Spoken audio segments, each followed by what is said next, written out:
membawa kapal terbang sampai di satu tempat, dia melihat ada satu cahaya yang terang sampai ke atas. Padahal apa lagi? Masya Allah, banyak kali, bukan sekali, banyak kali lalu. Maka bila dah banyak kali lalu, dia save koordinat dia. Bila sampai sahaja landing, bila dia nak tahu juga ni cahaya apa ni.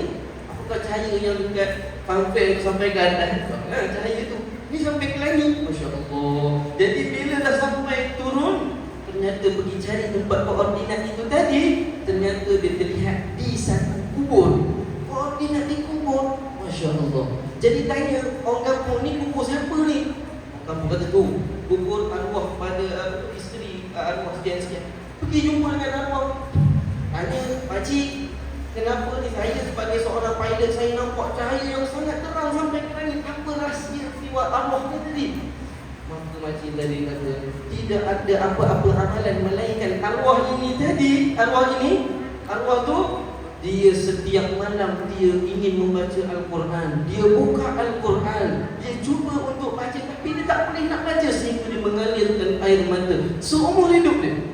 Maka tuan-tuan, apa yang nak saya sebut, itu baru orang yang ingin baca Al-Quran. Bagaimana orang yang dah baca Al-Quran, macam mana orang yang telah menghafal daripada Al-Quran.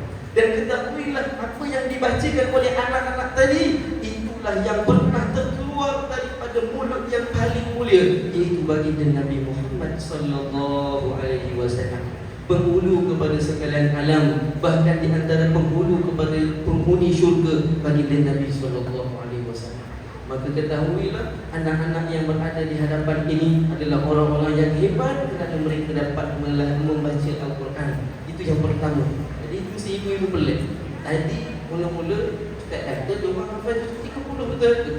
Tapi kenapa tak khatam Al-Quran? Tengok Quran. Hafal ke tidak?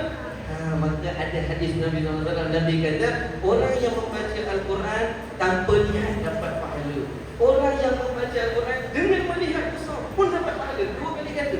Maknanya hari ini kita beri peluang kepada anak-anak, bukan hanya satu sahaja, bukan tak lihat, bahkan kita beri lihat yang mula-mula kita uji mereka punya hafalan, kan? Jangan banyak-banyak tu kita cuba uji. Kemudian dah selesai tu kita suruh dia tengok supaya apa dia? Supaya dia dapat tambahan pahala. Masya-Allah. Dari inilah anak-anak yang mungkin akan menjadi pewaris kita pada akan datang, orang-orang yang memartabatkan Al-Quran. Maka akhir kalam daripada saya mengucapkan jutaan tahniah kepada ibu dan